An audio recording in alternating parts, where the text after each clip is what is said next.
40 years is a very significant number. 40 years is a very significant number sa banal na kasulatan. Means one generation. A generation has passed. Numbers, we don't know the numbers, we're praying that all the Filipinos will join the call. Simple call, repent, come back to God, obey His ways, and uphold the Constitution. Justice, when you say uphold the Constitution and the law, batas, di ba? Sundin ang batas. And that is a common call for all religions. And nananawagan kami una sa aming pamilya, pangalawa sa aming simbahan, pangatlo sa aming circle, sa Christian groups, na magsama-sama for this call. Yes, we will be holding conferences. And yes, we will be holding press conferences. We will be conducting probably shows on social media and in the media to discuss current events, situations, how, anong pananaw ng banal na kasulatan, anong pananaw ng batas. Para maintindihan na tao, to educate the people. And of course, we will be conducting prayer vigils para gabayan ng Diyos tayo kung anong dapat natin gawin. One significant thing is that next year is the 40th year anniversary of the People Power, Heads of People Power Revolution in 1986. Now, 40 years is a very significant number. 40 years is a very significant number sa banal na kasulatan. Means one generation. A generation has passed. Incidentally, or probably providential, the son of the president that was ousted in 86 is now president in 2026. So two things can happen. I'm not prophesying or I'm not trying to predict the future. But for the president, this can be the day and the generation to redeem his family or to repeat history. How? The president today or the country today our government today is being accused of the same crimes and the same abuses that was being pointed towards his father's administration. Corruption and abuse of authority and silencing critics. This is probably God's time and destiny for him to turn things around. Kung ipahuhuli nga at ipakukulong ang lahat ng nag-abuso sa pera ng bayan at sa pwesto, kahit kamag-anak niya, kahit siya pa, paimbestigahan niya. At kung hahayaan niya na ang batas at ang demokrasya magpatuloy, ang mga protesta magpatuloy, baka mabago yung Pangulo na inalis dahil sa korupsyon at mga abuso, baka siya maging Pangulo na pasalamatan dahil ginawa niya ang tama. This can go both ways depending sa kanya kung gagawin. Siya lang ang makakagawa. And probably why we are here as Christian leaders, huwag na po ako dahil sabihin nila, may partido yan, tsaka may... Huwag na yun. Huwag na yun kung sino man ang aking pinakampihan. Hindi yun ang aking dadalhin dito at dinadala dito. Dinadala ko rito yung Pilipino. Kaya kung yung mga kasamahan natin, mga kasama natin Pilipino na leader naman ng kanilang mga political groups, iniimbitahan ko rin po kayo dito. Bitawan natin ang ating mga politiko at politika, pagsamasamahan po natin yung panawagan ito sa Diyos at sa bayan. So ito pong panawagan ito, May, December, January, February. Kaya po ako, bilang leader ng bayan, nananawagan sa ating Pangulo at mga opisyal ng gobyerno Kayo po ang dapat manguna sa panawagan ito na manumbalik sa Diyos at sumunod sa batas para pagpalain tayo ng Diyos. Pero nananawagan din po ako sa mga leader ng society, mga tatay katulad ko, na pangunahan ang kanilang bahay at tahanan. Manumbalik din sa Diyos. Turuan niyo ang inyong mga anak, paano magmahal, maglingkod sa Diyos at magsilbi sa bayan para hindi nakukuha ng mga komunista, ginagawang rebelde terorista, nakukuha ng mga adik, ginagawang pusher at adik. Pangunahan po natin ating pamilya sa panawagan niya ng ating mga leaders sa simbahan. Ayusin natin ang ating simbahan, pagtuturo natin ng tama sa ating mga membro, pamilya, at sa ating bayan, which is what we're trying to do today. This is our call and our advice. Huwag na ako.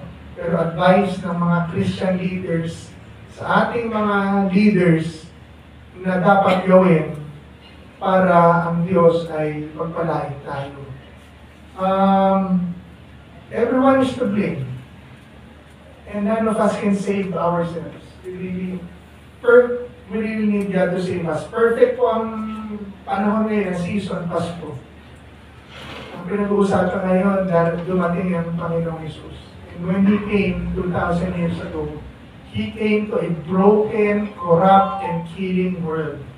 Pero He came to save it. So yun po panawagan ko sa ating mga leaders ng pamayanan. Lahat naman tayo nagkakali, lahat naman tayo nagkasama. Pero this is time to turn around and return back to God and follow the law. Kung hindi niyo po ako susundin, sana huwag niyo tigasan inyong puso dahil ang Diyos ang magpaparusa sa inyo.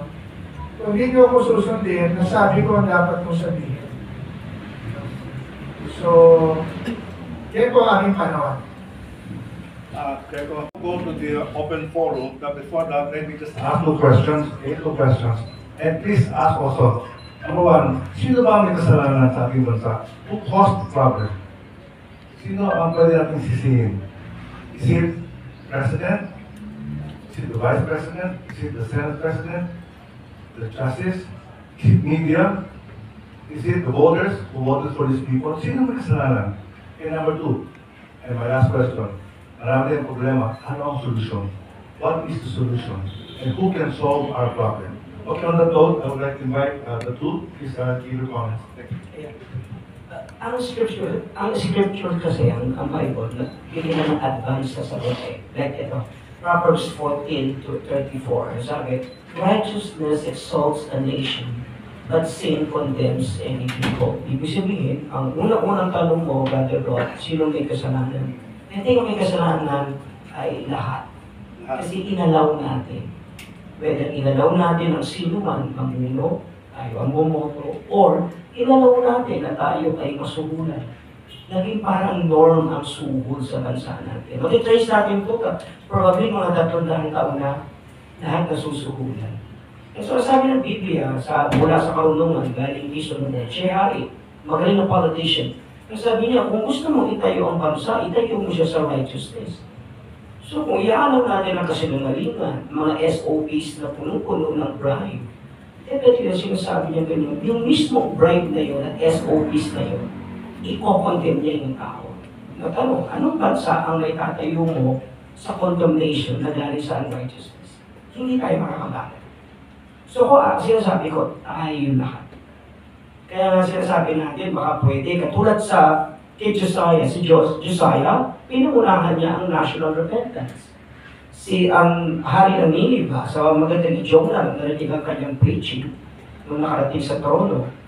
Di ba? At Andrea, yan ang Nineveh, ang capital ng Assyrian Empire. At ang Assyrian Empire ay pinaka-cruel na tao na nambuli sa bansa. Yung hari mismo, ang nanguna din, na dali ang kanyang bansa sa repentance under kay Yahweh. Isinama na nga niya pati yung mga hayop eh. And what happened? Na-preserve ang Nineveh for the next 50 years. So meron mo sagot ang Bible. Si Josiah may sagot. Pinabasa sa kanya ang Bible na nawawala for 80 years. And after puno, umiyak siya. Inumpisahan niya. Hindi ko kailangan ng maraming hindi ko kailangan ng stage, maraming par 64, gagawin sa lunes. Kaya umpisahan, pwede na pala kanyang Tapos, simultaneous na lumalapit ang lahat ng mga leaders, religious leaders. Magugulat ka, mag-umpisa tayo sa pagbalik at pag-amin ng unrighteousness. At ang pinakanging paraan para makabalik dito is lagi repentance. Nag-uumpisa ang Bible lagi sa repentance. Kasi ang repentance ang nagre-restore ng pamilya, ng individual, at ng bansa. Yun, may sagot ang Bible. Okay. So, blaming game at this point is useless. No? Noong pa yan, walang nangyari dyan sa sisihan.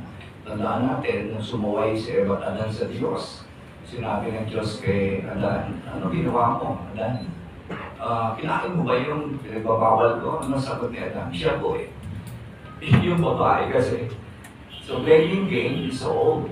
Noong mga araw yan.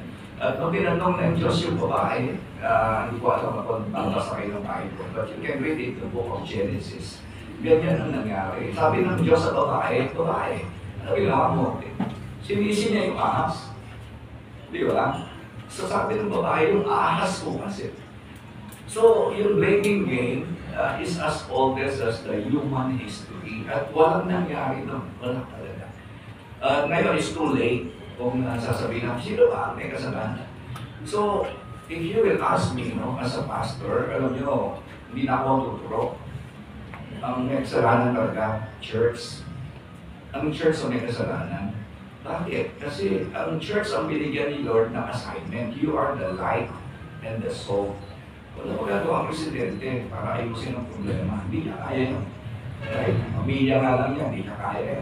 Sarili lang niya, hindi niya pa kaya ang buong bansa. Walang presidente na uupo kahit kasi galing mag-isip na kayo ng pinakamagaling sa kasaysayan.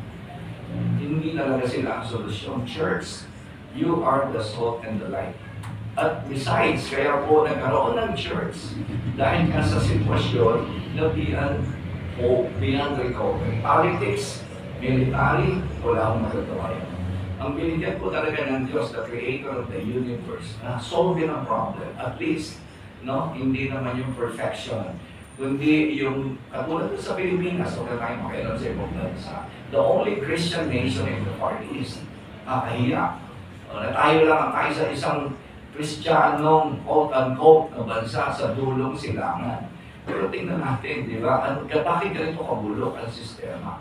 Kasi nga yung church, kasali na ako doon. Kaya sabi ng 2 Chronicles, no, sa mga nagbabasa ng Bible, tingnan niyo sabi ng Diyos, if my people, hindi sinabi doon if the presidents, if the congressmen, if the judiciary, diba? If the media, hindi, sabi po ng Diyos, if my people that are called by my name would humble themselves and pray and turn from their wicked ways. Ang masakit na katotohanan, ang church mismo corrupt.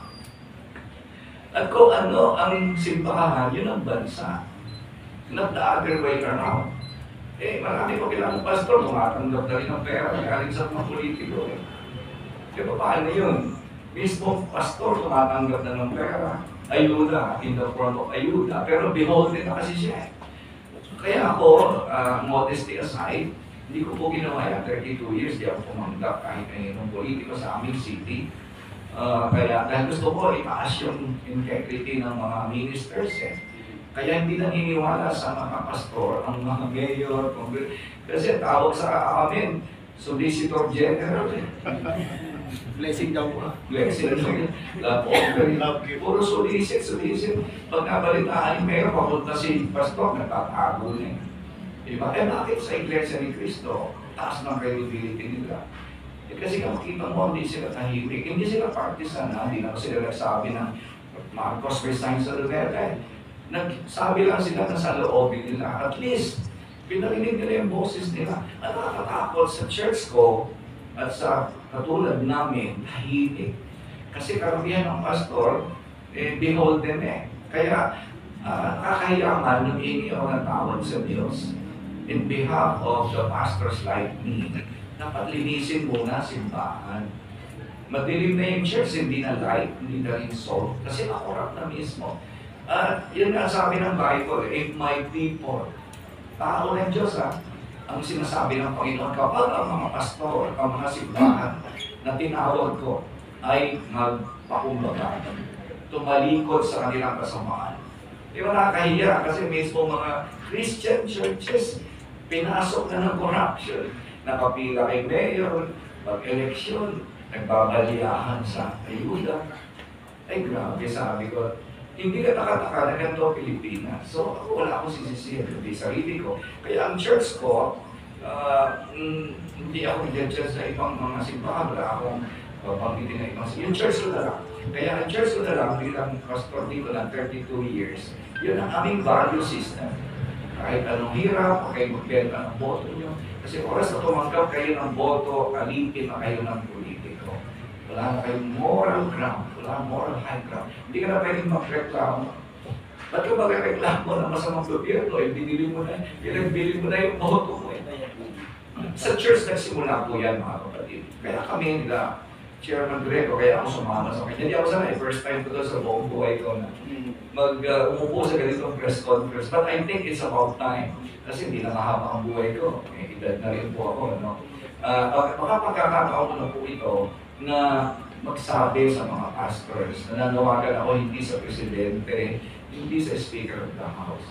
Sa mga katulad kong pastor, linisin natin ang ating ranks. No, itigil na natin yung mga nakakahiyang ginagawa ng pastor. No, kahit mahirap ang buhay sa Pilipinas, naniniwala po ako na ang tatay natin sa langit, hindi siya mahirap. At kung gagawin lang natin ang pinagagawa niya at kalooban niya, walang pastor na manghihingi. Walang pastor na masasama sa corruption. No, kahit legal nga, technical conversation nga, hindi nga yan directly na masama, pero technical corruption pa rin. Yun ang aking viewpoint as a pastor. Hindi mag-work ang sisihan. Tingnan natin ang mga sarili natin. Kaya nagsisimula ako sa church ko, mga tao ko sa church, a few thousands of them. Yun ang value system namin. Sinasabi ko sa mga leaders ko, kayo nakalimot mag-pray, takot kayo sa Diyos. You serve people, do your best, and God will do the rest. Yun lang po, panawagan. Thank you. Okay, para maka-share tayo. Ako mayroon dalawang tanong to myself. Number one, am I afraid of God? Ako ba ako sa Diyos? Number two question, mahal ko ba ang Pilipinas? Do I love my country? Mga kapatid, mayroong survey ha? Hindi, according to the survey, the Filipinos do not love their country. They love their family, they go to church, but they do not love their country. So ang tanong ko sa sarili ko, sa inyo, are you afraid of God? Number two, do you love your country? Okay, on that note, open forum. Next, please, identify yourself. First love, money. Good morning po sa inyong lahat. I am Rolando Nam, a contributor for Manila Standard. I understand that this is a more biblical-based approach, no? And you have said early on that you want to devoid this of any political leaning. So I'd like to put the question with this one. What are your expectations by the numbers as you launch this movement? And do you plan to conduct prayer vigil events that are similar as to the one being held in Luneta or in EDSA? Thank you, sir. Numbers, we don't know the numbers, we're praying that all the Filipinos will join the call. Simple call, repent, come back to God, obey His ways, and uphold the Constitution. Justice, when you say uphold the Constitution and the law, batas, di ba? Sundin ang batas. And that is a common call for all religions. And nananawagan kami una sa aming pamilya, pangalawa sa aming simbahan, pangatlo sa aming circle, sa Christian groups, na magsama-sama for this call. Yes, we will be holding conferences. And yes, we will be holding press conferences. We will be conducting probably shows on social media and in the media to discuss current events, situations, how, anong pananaw ng banal na kasulatan, anong pananaw ng batas. Para maintindihan na tao, to educate the people. And of course, we will be conducting prayer vigils para gabayan ng Diyos tayo kung ano dapat natin gawin. One significant thing is that next year is the 40th year anniversary of the People Power, EDSA People Power Revolution in 1986. Now, 40 years is a very significant number. 40 years is a very significant number sa banal na kasulatan. Means one generation. A generation has passed. Incidentally, or probably providential, the son of the president that was ousted in 86 is now president in 2026. So two things can happen. I'm not prophesying or I'm not trying to predict the future. But for the president, this can be the day and the generation to redeem his family or to repeat history. How?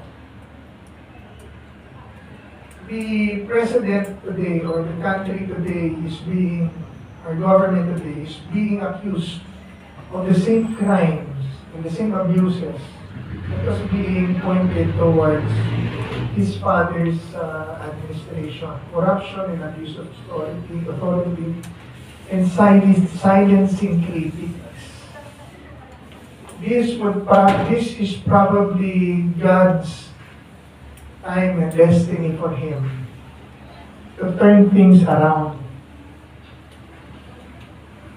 Kung ipahuhuli nga at ipakukulong ang lahat ng nag-abuso sa pera ng bayan at sa pwesto, kahit kamag-anak niya, kahit siya pa, maimbestigahan niya. At kung hahayaan niya na ang batas at ang demokrasya magpatuloy, ang mga protesta magpatuloy, baka mabago yung Pangulo na inalis dahil sa korupsyon at mga abuso, baka siya ang maging Pangulo na pasalamatan dahil ginawa niya ang tama. This can go both ways depending sa kanya kung gagawin. Siya lang ang makakagawa. And probably why we are here as Christian leaders, huwag na po ako dahil sasabihin nila, may partido yan, tsaka may... Huwag na yun. Huwag na yun kung sino man ang aking pinakampihan. Hindi yun ang aking dadalhin dito at dinadala dito. Dinadala ko rito yung Pilipino. Kaya kung yung mga kasamahan natin, mga kasama natin Pilipino na leader naman ng kanilang mga political groups, iniimbitahan ko rin po kayo dito. Bitawan natin ang ating mga politiko at politika, pagsamasamahan po natin yung panawagan ito sa Diyos at sa bayan. So ito pong panawagan ito, May, December, January, February. Kaya po ako, bilang leader ng bayan, nananawagan sa ating Pangulo at mga opisyal ng gobyerno. Kayo po ang dapat manguna sa panawagan ito na manumbalik sa Diyos at sumunod sa batas para pagpalain tayo ng Diyos. Pero nananawagan din po ako sa mga leader ng society, mga tatay katulad ko, na pangunahan ang kanilang bahay at tahanan. Manumbalik din sa Diyos. Turuan niyo ang inyong mga anak, paano magmahal, maglingkod sa Diyos at magsilbi sa bayan para hindi nakukuha ng mga komunista, ginagawang rebelde terorista, nakukuha ng mga adik, ginagawang pusher at adik. Pangunahan po natin ating pamilya sa panawagan niya ng ating mga leaders sa simbahan. Ayusin natin ang ating simbahan, magturo natin ng tama sa ating mga membro, pamilya, at sa ating bayan, which is what we're trying to do today. This is our call and our advice. Huwag na ako. Pero advice ng mga Christian leaders sa ating mga leaders na dapat gawin para ang Diyos ay pagpalain tayo. Everyone is to blame. And none of us can save ourselves. We really need God to save us. Perfect po ang panahon ngayon, season, Pasko. Ang pinag-uusapan ngayon, dumating ang Panginoong Jesus. And when he came 2,000 years ago, he came to a broken, corrupt, and killing world. Pero he came to save it. So yun po panawagan ko sa ating mga leaders ng pamayanan. Lahat naman tayo nagkakaliit, lahat naman tayo nagkasama. Pero this is time to turn around and return back to God and follow the law. Kung hindi niyo po ako susundin, sana huwag niyo tigasan inyong puso dahil ang Diyos ang magpaparusa sa inyo. Kung hindi niyo ako susundin, nasabi ko ang dapat kong sabihin. So, yan po ang aking panawan. Kaya ko